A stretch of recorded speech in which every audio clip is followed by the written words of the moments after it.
વિદ્યાર્થી મિત્રો, આજે આપણે ત્રીજી અગત્યની ધાતુના નિષ્કર્ષણ વિશે અભ્યાસ કરીશું. આજે આપણે આયન ધાતુનું નિષ્કર્ષણ કેવી રીતે કરવામાં આવે તેનો અભ્યાસ કરીશું. તો એ પહેલા તમે જુઓ કે આયન ધાતુની અગત્યની અયસ્ક કાચી ધાતુઓ કઈ છે. તો આપણે અહીંયા જોઈએ કે Fe ધાતુની અગત્યની અયસ્ક અથવા અયસ્કો, જેની અંદર હેમેટાઇટ, મેગ્નેટાઇટ,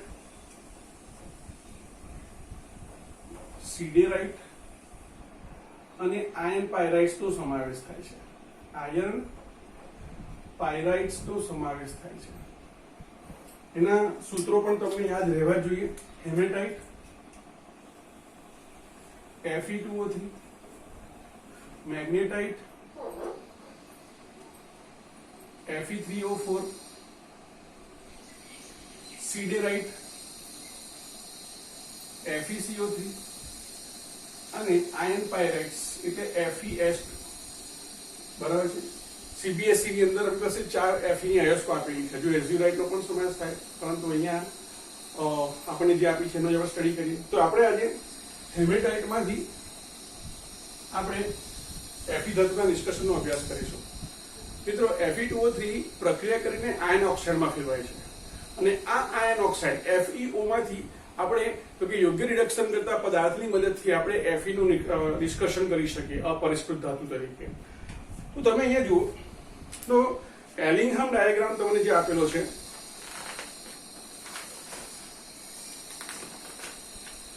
આ એલિંગહામ ડાયાગ્રામની અંદર તમે એના આલેખ પરથી સ્પષ્ટ છે કે અહીંયા તમે જુઓ Fe નો ગ્રાફ ક્યાં છે, તો કે Fe નો ગ્રાફ 300 અને 400 કિલોજૂલ પ્રતિ મોલની વચ્ચે તો કે એનો આલેખ છે. બરાબર છે. આ Fe નો આલેખ છે. તો સામાન્ય રીતે Fe નું દહન પ્રક્રિયા, Fe ની દહન પ્રક્રિયા માટેનો જે આપણને સીધી રેખા સ્વરૂપે જે આપણને આલેખ મળે છે, એની નીચેની કોઈ પણ ધાતુ અધાતુનો ઉપયોગ આપણે રિડક્શન કરતા કરી શકીએ. પરંતુ આપણે આગળ સમજી ગયા છે કે કોઈ પણ ધાતુ હોય છે એ તો કે પ્રમાણમાં મોંઘી હોય છે, એને મેળવવાની પદ્ધતિ પણ પ્રમાણમાં મોંઘી હોય છે. બરાબર છે. પરિણામે એવી કિંમતી ધાતુની જગ્યાએ જો આપણે કાર્બન કે કાર્બન મોનોક્સાઇડનો ઉપયોગ કરીએ તો તે સરળતાથી આપણે એનું રિડક્શન કરી શકીએ ધાતુ ઓક્સાઇડનું. તો તમે જો અહીંયા જે આકૃતિ છે અહીંયા સ્પષ્ટ નથી, પરંતુ તમે એની પછી તમને બીજો ગ્રાફ આપેલો છે, જેની અંદર પેજ નંબર 161 ઉપર તમને આવો ગ્રાફ આપેલો છે. તમે આ ગ્રાફનો તો કે સ્ટડી કરશો તો તમને ખ્યાલ આવશે કે એની અંદર આપણી જે Fe ધાતુ છે, ગ્રીન અહીંયા જે બ્લુ કલર છે એ Fe ધાતુનું દહન પ્રક્રિયા દર્શાવી છે. તમે જુઓ તો આ Fe ધાતુ છે એ કાર્બન મોનોક્સાઇડ અને કાર્બનને અહીંયા કાર્બન આ જે નીચી રેખા છે, નીચે ધડ એટલે ઋણ ધડ દર્શાવતી જે આ રેખા છે એ કાર્બનનું દહન દર્શાવે છે. તો આ કાર્બનની દહન પ્રક્રિયા માટેનો આલેખ અને Fe ના દહન પ્રક્રિયાનો આલેખ 1073 કેલ્વિન તાપમાને એકબીજાને તો કે ઇન્ટરસેક્ટ થાય છે, પ્રતિચ્છેદન અનુભવે છે. તો સામાન્ય રીતે 1073 કેલ્વિન કરતા ઊંચા તાપમાને તો કે આપણો જે કાર્બન છે અથવા આપણે જેને કોક કહીએ એ યોગ્ય રિડક્શન કરતા તરીકે વર્તે. તેનાથી નીચે તો કે એ પ્રક્રિયા દર્શાવે નહીં. તો અહીંયા આપણે જस्ट સમજવા પ્રયત્ન કરીએ. તો અહીંયા તમે જુઓ તો આપણે લખીશું અહીંયા કે Fe ધાતુ આયર્ન ઓક્સાઇડ, એ તો બધા ઓક્સાઇડ કોમન લીધા છે આપણે. બરાબર છે. આ કોઈ પણ ઓક્સાઇડ પહેલા ફેરવવો પડે FeO માં. બરાબર છે. તો કે FeO નું કોક સાથે 1073 થી ઊંચા તાપમાને અથવા ડાયરેક્ટ લખી દઈએ કે સાથે તો કે પ્રક્રિયા કરતા તો કે રિડક્શન અનુભવી FeO Fe માં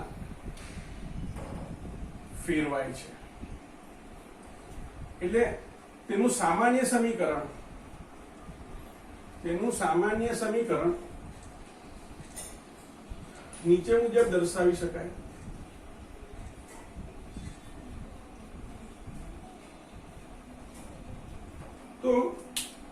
સપોઝ અહીંયા આપણે લઈએ કે આ FeO ધાતુનો ઓક્સાઇડ છે. આ ધાતુના ઓક્સાઇડની સાથે જ્યારે એની અંદર કોપ ઉમેરવામાં આવે, કાર્બન ઉમેરવામાં આવે, તો એમની વચ્ચે પ્રક્રિયા થાય અને પ્રક્રિયા થઈને Fe ધાતુ છૂટી પડે અને કાર્બન મોનોક્સાઇડ વાયુ છૂટો પડે. બરાબર છે? આ આખી પ્રક્રિયા થઈ. પણ આ પ્રક્રિયા ક્યારે થશે? તો કે જ્યારે ડેલ્ટા જી નું મૂલ્ય જ્યારે નેગેટિવ થાય ત્યારે આ પ્રક્રિયા થશે. તો આ પ્રક્રિયા સમજવા માટે શું કરીશું? તો કે આખી જે પ્રક્રિયા છે એને આપણે બે અર્ધ પ્રક્રિયામાં વહેંચી દઈએ. તો કે ઉપરોક્ત પ્રક્રિયા સમીકરણ નું મૂલ્ય, પ્રક્રિયા સમીકરણ માટે ડેલ્ટા જી નું મૂલ્ય નેગેટિવ લાવવા માટે શું કરીશું? તો કે પ્રક્રિયા સમીકરણને બે અર્ધ પ્રક્રિયા સ્વરૂપે દર્શાવતા, બે અર્ધ પ્રક્રિયા સમીકરણ સ્વરૂપે દર્શાવતા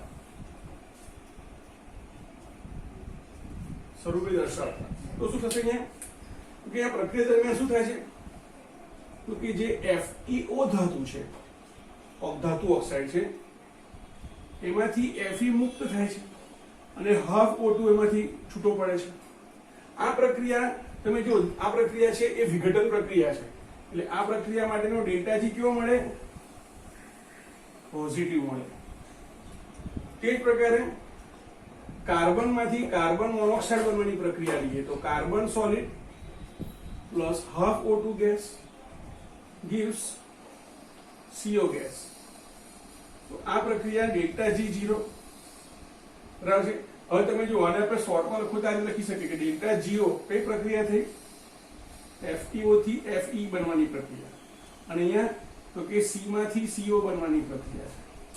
તો આખી પ્રક્રિયા માટે જે ડેલ્ટા જી ટોટલ છે, આ ડેલ્ટા જી ટોટલ નું મૂલ્ય કેવું થવું જોઈએ? નેગેટિવ થવું જોઈએ. બરાબર છે? કારણ કે કોઈ પણ રાસાયણિક પ્રક્રિયા માટે ડેલ્ટા જી નોટ ટોટલ એના બરાબર અહીંયા delta G naught of FeO થી Fe બનવાની પ્રક્રિયા અને ડેલ્ટા જી નોટ C થી CO બનવાની પ્રક્રિયા. આ બંને અર્ધ પ્રક્રિયાઓના મૂલ્ય નો એટલે કે સરવાળો, બેઝિક સરવાળો બંનેનો કરીએ તો એ નેગેટિવ થાય ત્યારે જ તો કે આ પ્રક્રિયા આપમેળે થાય. તો મિત્રો એલિંગહામ ડાયાગ્રામ પરથી સ્પષ્ટ છે, બરાબર છે, કે 1073 કેલ્વિન થી ઉપરના તાપમાને તો કે જે કાર્બનથી કાર્બન મોનોક્સાઇડ બનવાની જે રેખાનો ઢાળ છે એ નીચેની તરફ જાય છે. કોને? FeO બનવાની પ્રક્રિયાથી નીચે જાય છે. પરિણામે 1073 કેલ્વિન થી ઉપરના કોઈ પણ તાપમાને આ બંનેનું જ્યારે ટોટલ કરવામાં આવશે ત્યારે ડેલ્ટા જી નું મૂલ્ય હંમેશા નેગેટિવ જોવા મળશે. એક તો સમજો આવું કેમ થશે? તો કે દહન પ્રક્રિયા માટે ડેલ્ટા જી નેગેટિવ બનવાનો છે, પરંતુ આ દહન પ્રક્રિયાની વિરુદ્ધ પ્રક્રિયા છે એટલે આના માટે ડેલ્ટા જી કેવો છે? પોઝિટિવ થશે. બરાબર છે? પરિણામે આનું મૂલ્ય એટલું ઓછું, આનું મૂલ્ય આના કરતા ઓછું થાય તો ત્યારે ડેલ્ટા જી નેગેટિવ બને. એટલે આપણે શોર્ટમાં લખીશું અત્યારે કે 1073 કેલ્વિન 1073 કેલ્વિન થી ઊંચા તાપમાને કોક રિડક્શન કરતા તરીકે વર્તશે. કોક રિડક્શન કરતા તરીકે વર્તશે. હવે આપણે આખી પ્રક્રિયા કેવી રીતે થાય છે, બરાબર છે, એનો આપણે અભ્યાસ કરીશું.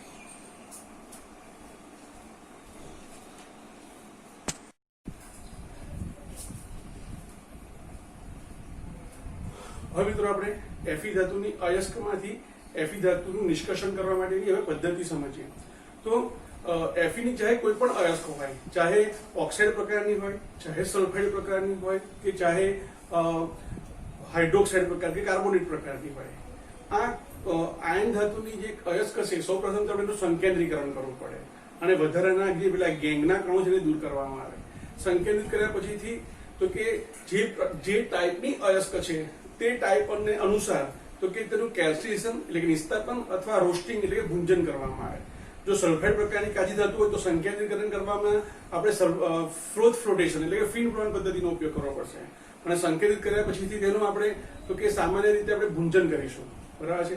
પરંતુ ઓક્સાઇડ કે કાર્બોનેટ પ્રકારની જ્યારે ઓક્સાઇડ, કાર્બોનેટ કે હાઇડ્રોક્સાઇડ પ્રકારની જ્યારે Fe ની અયસ્ક હશે તો તો આપણે સંકેન્દ્રીકરણ કર્યા પછીથી આપણે એનું તો કે આપણે કેલ્સિએશન કરવું પડશે અને આ રીતે આપણે તો કે ધાતુને ઓક્સાઇડમાં ફેરવવી પડે.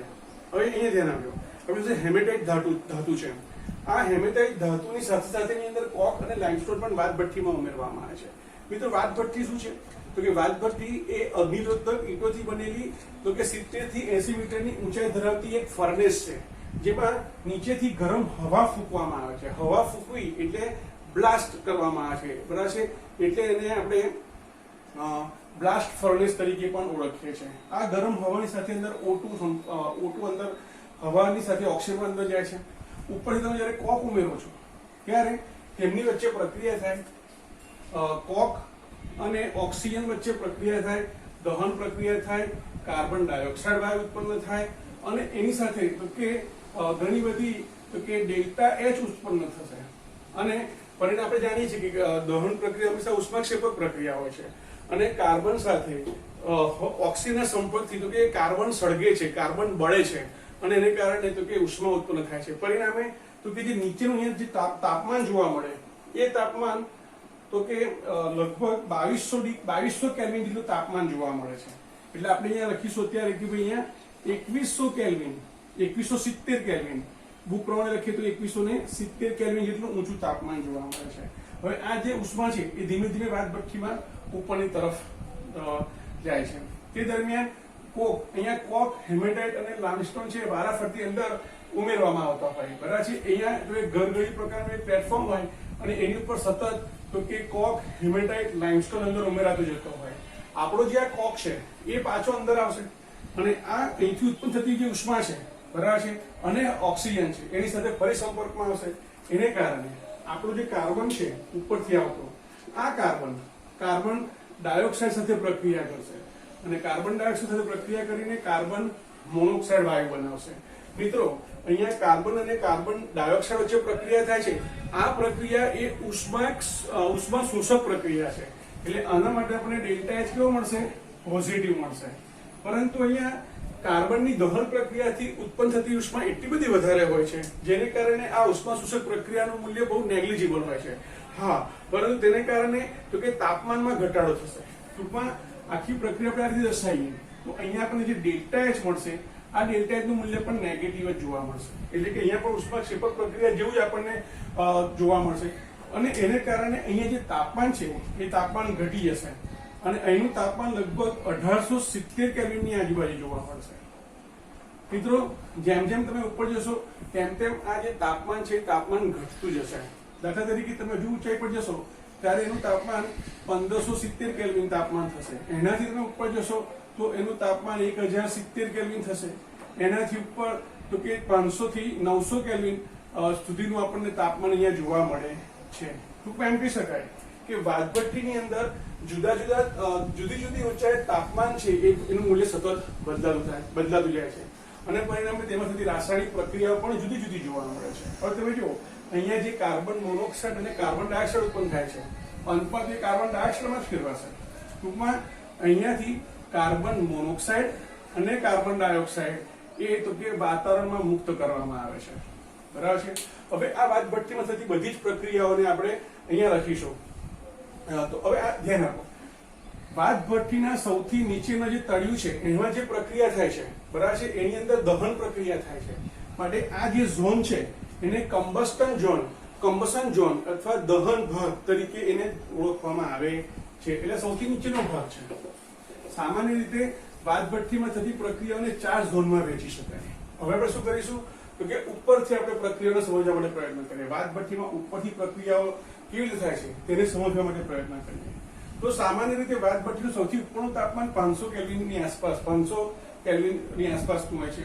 એટલે ઉપરનો આટલો જે ગાળો છે એ 500 થી 900 કેલ્વિન તાપમાનનો જોવા મળે છે અને તેની અંદર તો કે આપણી જે હેમેટાઇટ ધાતુ કાચી ધાતુ છે એ તો કે પ્રક્રિયા કરે છે, રિડક્શન પ્રક્રિયાઓ કરે છે. કેવી રીતે તો કે ધ્યાન આપો. એટલે પહેલા આપણે લખીશું કે અહીંયા પ્રક્રિયા આપણે કરીશું સૌપ્રથમ 500 થી 800 અથવા 900 કેલ્વિન તાપમાનના ગાળામાં આપણે પ્રક્રિયા કરીશું.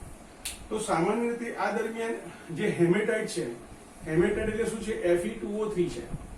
આ Fe2O3 પેલા નીચેથી આવતા તો કે નીચેથી આવતા કાર્બન મોનોક્સાઇડ સાથે પ્રક્રિયા કરશે અને પ્રક્રિયા કરીને એમાંથી તો કે Fe3O4 માં ફેરવાશે, Fe3O4 મેગ્નેટાઇટમાં ફેરવાશે અને કાર્બન ડાયોક્સાઇડ વાયુ મુક્ત થશે. અહીંયા આપણે 3 લખી દઈએ તો 3 દુ 6 થઈ જશે, અહીંયા 2 લખી દઈએ તો 2 તારી 6 થઈ જશે, બરાબર છે. 3 તારી 9 4 દુ 8 તો CO2 થઈ જાય.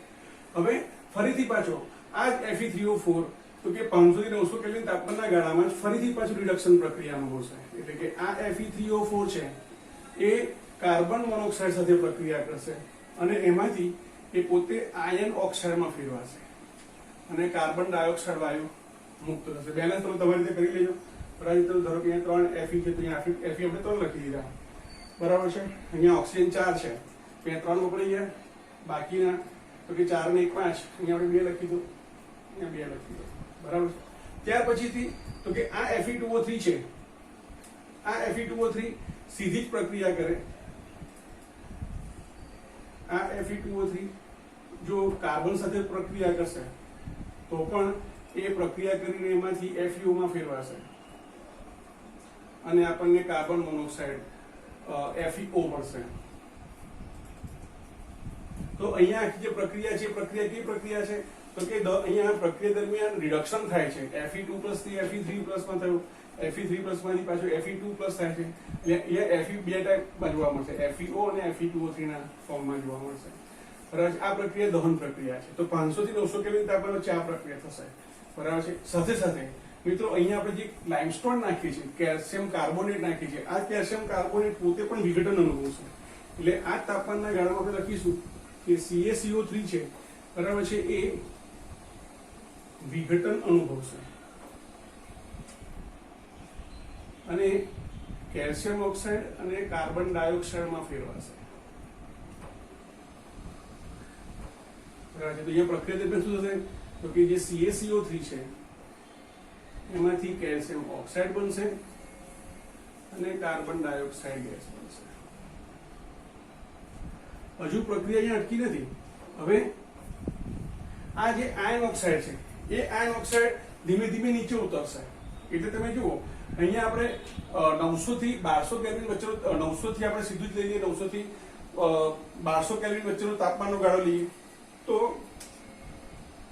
અથવા સીધું લઈએ 900 થી 1400 કેલ્વિન વચ્ચેનો આપણે તાપમાનનો ગાળો લઈ લઈએ તો 900 થી 1400 કેલ્વિનના તાપમાનના ગાળાની અંદર આ જે આપણો આયન ઓક્સાઇડ છે, આ આયન ઓક્સાઇડ FeO તો કે પેલા કાર્બન મોનોક્સાઇડ સાથે ફરી પ્રક્રિયા કરશે અને પ્રક્રિયા કરીને એમાંથી તો કે Fe માં ફેરવાશે. અહીંયા Fe સોલિડ ફોર્મમાં જોવા મળશે મિત્રો, અને જે કાર્બન છે એ કાર્બન મોનોક્સાઇડ કાર્બન ડાયોક્સાઇડમાં રૂપાંતરિત થશે. અહીંયા પ્રક્રિયા કાર્બન પોતે પણ કરે છે તો FeO કાર્બન સાથે પ્રક્રિયા કરશે તો તે પણ Fe સોલિડ અને કાર્બન મોનોક્સાઇડમાં ફેરવાય છે. આ કાર્બન મોનોક્સાઇડ ફરીથી બીજા Fe તો કે પ્રક્રિયા કરશે. તો આ આખો ઝોન છે એની અંદર રિડક્શન પ્રક્રિયા થાય છે, માટે આખા ઝોનને રિડક્શન ઝોન તરીકે પણ ઓળખવામાં આવે છે. મિત્રો યાદ રાખો કે 1400 કેલ્વિન તાપમાનના ગાળા સુધીમાં આપણને બધું જ Fe મળી જતો હોય છે મોટા ભાગનો, પણ આ Fe સોલિડ ફોર્મમાં જોવા મળશે કારણ કે આયન ધાતુનું મેલ્ટિંગ પોઈન્ટ 1800 કેલ્વિન છે. એટલે અહીંયા તમે જોશો તો અહીંયા આપણને Fe સોલિડ ફોર્મમાં જોવા મળશે. ત્યાર પછીથી લગભગ 1570 કેલ્વિન તાપમાનની આજુબાજુનો જે સમયગાળો છે, તાપમાનનો જે ગાળો છે એની અંદર તો કે સ્લેગ બને છે, સ્લેગનું નિર્માણ થાય છે, સ્લેગનું નિર્માણ થાય છે. આ દરમિયાન શું થાય છે તો કે આપણી જે આયનની જે કાચી ધાતુ છે એની અંદર જે અયસ્ક છે Fe2O3 એની અંદર રહેલી જે અશુદ્ધિ છે સિલિકા, આ સિલિકા કેલ્શિયમ ઓક્સાઇડ સાથે પ્રક્રિયા કરશે અને સ્લેગનું નિર્માણ કરશે. એટલે અહીંયા Fe2O3 અયસ્કમાં રહેલી અશુદ્ધિ સ્વરૂપેની સિલિકા એ પેલા કેલ્શિયમ ઓક્સાઇડ સાથે પ્રક્રિયા કરી એમાંથી આપણને કેલ્શિયમ સિલિકેટ બનાવશે, જે સ્લેગ તરીકે આપણે ઓળખીએ છીએ, જે પેલા પ્રવાહી Fe પર તરતી જોવા મળશે. હવે તો કે લગભગ 1800 કેલ્વિન તાપમાને, 1800 કેલ્વિન થી ઊંચા તાપમાને, બરાબર છે. આપણે ડાયરેક્ટ લખી દો ત્યારે તો કે 2170 કેલ્વિન તાપમાને તો કે આપણી જે Fe સોલિડ છે એ Fe સોલિડ અહીંયા આપણે લખીશું કે 1800 કેલ્વિન થી ઊંચા તાપમાને 1800 કેલ્વિન થી ઊંચા તાપમાને તો કે Fe તો કે સોલિડ માંથી Fe લિક્વિડમાં ફેરવાય છે, લિક્વિડમાં ફેરવાય છે માટે એને પિગલિક ઝોન તરીકે ઓળખવામાં આવે છે, બરાબર છે. એટલે આપણે અહીંયા 2170 ની જગ્યાએ આપણે 1870 લખી દઈશું, પરફેક્ટ, બરાબર છે. અને જે 2170 કેલ્વિન તાપમાન વાળો જે સમયગાળો છે, બરાબર છે, અથવા અહીંયા શોર્ટમાં લખી દઈએ આપણે 1800 થી 2000 કેલ્વિન નો જે સમય જે તાપમાનનો ગાળો છે, આ તાપમાનના ગાળાની અંદર તો કે પેલું જે કાર્બન છે, કાર્બન એ કાર્બન ડાયોક્સાઇડમાં ફેરવાતો હોય છે, એટલે કે કાર્બન સોલિડ ઓક્સિજન સાથે પ્રક્રિયા કરીને CO2 માં ફેરવાતો હોય છે, બરાબર છે. જેને આપણે આ રીતે તાપમાનના જુદા જુદા ગાળામાં દરેક પ્રક્રિયાને આપણે આ રીતે લખી શકીએ છીએ. મિત્રો અહીંયા તમે ધ્યાન આપો કે અહીંયા તો કે છેલ્લે 1870 કેલ્વિન થી ઉપરના તાપમાને તો કે લોખંડ પીગળી સ્વરૂપમાં આવે છે. પરિણામે તો કે જે લોખંડ છે એ વાજબત્તીના તળિયે તો કે આ રીતે લિક્વિડ સ્વરૂપમાં જોવા મળશે અને તેનાથી ઉપરના ભાગમાં તો કે આપણને સ્લેગ જોવા મળશે, ઉપરના ભાગમાં તો કે સ્લેગ તરતું જોવા મળશે. આ સ્લેગને તો કે આ રીતે એક સાઈડથી અલગ કરવામાં આવે અને Fe ને બીજી સાઈડથી અલગ કરવામાં આવે છે. આ રીતે આપણે વાજભઠ્ઠીમાં થતી સ્મેલ્ટિંગની પ્રક્રિયા દરમિયાન રિડક્શન, અહીંયા આપણે સ્મેલ્ટિંગ પ્રક્રિયા તરીકે ઓળખીએ છીએ કારણ કે રિડક્શન પ્રક્રિયા જ્યારે કાર્બન કે કાર્બન મોનોક્સાઇડ સાથે થતી હોય તે પ્રક્રિયાને સ્મેલ્ટિંગ તરીકે અથવા પ્રદ્રાવણ પ્રક્રિયા તરીકે ઓળખવામાં આવે છે. તો સ્મેલ્ટિંગના અંતે આપણને જે Fe મળશે એ Fe ને પિગ આયન તરીકે, કાચું લોખંડ તરીકે ઓળખવામાં આવે છે. એટલે આપણે અહીંયા લખી દઈએ, અહીંયા શું છે તો કે અહીંયા આપણને પિગ આયન પ્રાપ્ત થશે અને અહીંયા લેફ્ટ હેન્ડ સાઈડ પર આપણને સ્લેગ પ્રાપ્ત થશે.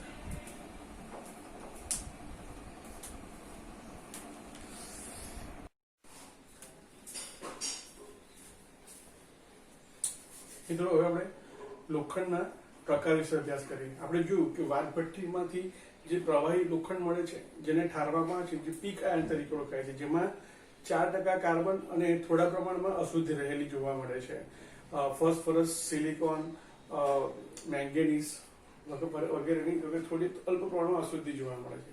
5% જેટલી અશુદ્ધિ હોય છે જેમાં 4% જેટલું કાર્બન હોય છે. આ 4% કાર્બનમાં ઘટાડો કરીને આપણે એને સૌપ્રથમ કાસ્ટ આયનમાં રૂપાંતરિત કરી શકીએ છીએ. તો આ માટે તો કે પિગ આયનને આયનનો જે જૂનો ભંગાર હોય, આયન સ્ક્રેપ જેને કહીએ આપણે, એ આયન ભંગાર સાથે કોકની હાજરીમાં તો કે ભઠ્ઠીમાં, એને બી બ્લાસ્ટ ફર્નેસ જ કહેવાશે, એમાં પણ ગરમ હવા ફૂંકવામાં આવે છે અને પીગલિત અવસ્થામાં એમાંથી કાર્બન મોનોક્સાઇડ સ્વરૂપે દૂર થાય છે અને તેથી તેની અંદર કાર્બનનું તો કે 1% જેટલું પ્રમાણ ઘટે છે, એટલે કે એમાં કાર્બનનું 3% જેટલું પ્રમાણ જોવા મળે છે. આ જે કાસ્ટ આયન છે તે સખત અને બરડ હોય છે, બરાબર છે, જે ભળતર લોખંડ તરીકે ઓળખાય છે, જેનો ઉપયોગ સ્ટવ, ગટરની પાઇપ, ઢાંકણા, રેલવેના સ્લીપર, બરાબર છે, રમકડા વગેરેની બનાવટનો ઉપયોગ કરવામાં આવે છે. સૌથી શુદ્ધ સ્વરૂપ ઘડતર લોખંડ તરીકે ઓળખાય છે, જેનું બીજું નામ દબનીય લોખંડ છે. તો કે આ બનાવવા માટે તો કે રિવર બેટરી ફર્નેસ લેવામાં આવે. પરાવર્તની ભઠ્ઠી રિવર બેટરી ફર્નેસ હોય તેની અંદર તો કે એની અંદરની જે દિવાલ છે રિવર બેટરી ફર્નેસની, એની અંદરની દિવાલ પર હેમેટાઇટ Fe2O3 નું પડ ચડાવવામાં આવે અને તેની અંદર કાર્બન સાથે, કાર્બન તો છે જ ઓલરેડી 3%, માટે એ જે Fe2O3 છે એમાંનું ઓક્સિજન છે એ પેલા કાર્બન સાથે પ્રક્રિયા કરીને કાર્બન મોનોક્સાઇડ, કાર્બન ડાયોક્સાઇડના સ્વરૂપમાં દૂર થાય છે અને એને કારણે કાર્બનનું પ્રમાણ ઘટી જવાથી તે છતાં પણ તેમાં 2% જેટલું કાર્બન હોય જ છે.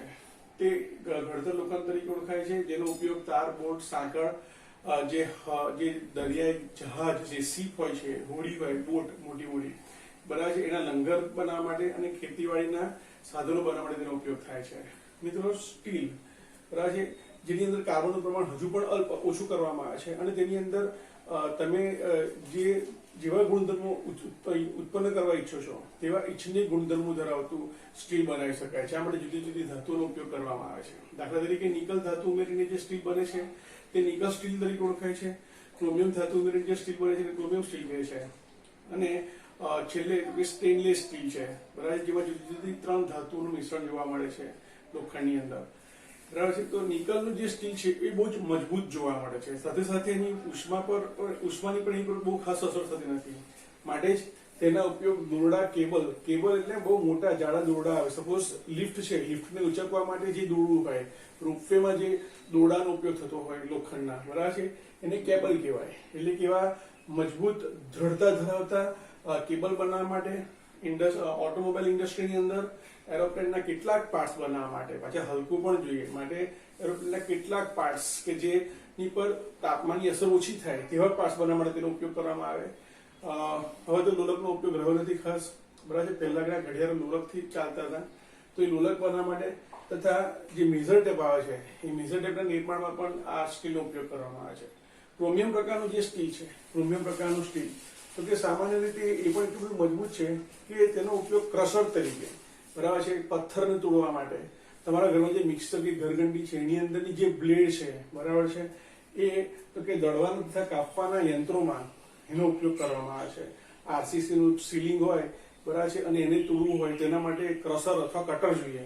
તો એવા દળવાના અને કાપવાના યંત્રોમાં ક્રોમિયમ સ્ટીલનો ઉપયોગ કરવામાં આવે છે. સ્ટેનલેસ સ્ટીલનો ઉપયોગ તો આપણે શું જાણીએ છીએ, સાયકલ છે, સ્કૂટર છે વગેરેના જે વ્હીલ્સ છે, બરાબર છે, એના પાર્ટ્સ છે એ બનાવવા માટે સ્ટેનલેસ સ્ટીલનો ઉપયોગ કરવામાં આવે છે.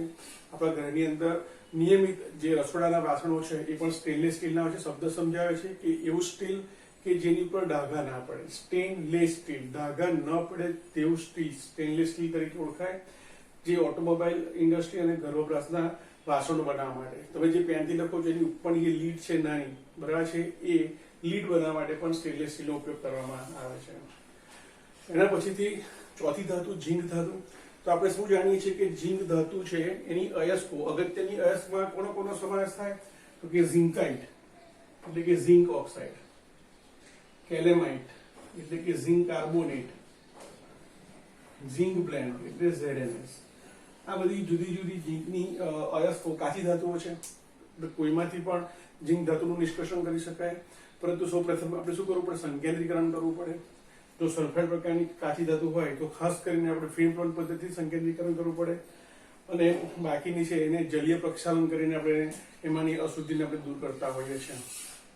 ત્યાર પછીથી તો કે જો ઝીંક બ્લેન્ડ હોય, ઝીંક સલ્ફાઇડ એટલે કે સલ્ફાઇડ પ્રકારની કાચી ધાતુ હોય તો એને ઓક્સાઇડમાં ફેરવા માટે ભૂંજન કરવામાં આવે છે, અને બાકીના બેની અંદર કેલ્સીસની પ્રક્રિયા કરવામાં આવે છે. અને ત્યારબાદ તો કે ઝીંક ધાતુનો જ્યારે ઓક્સાઇડ બની જાય છે ત્યારબાદ આ ઝીંક ઓક્સાઇડનું કાર્બન એટલે કે કોક સાથે, કોલસા સાથે, તો કે એને જ્યારે ગરમ કરવામાં આવે છે ત્યારે ઝીંક એનું ગલનબિંદુ નીચું હોવાને કારણે એ પીગલિત સ્વરૂપે આપણને ઝીંક પ્રાપ્ત થાય છે.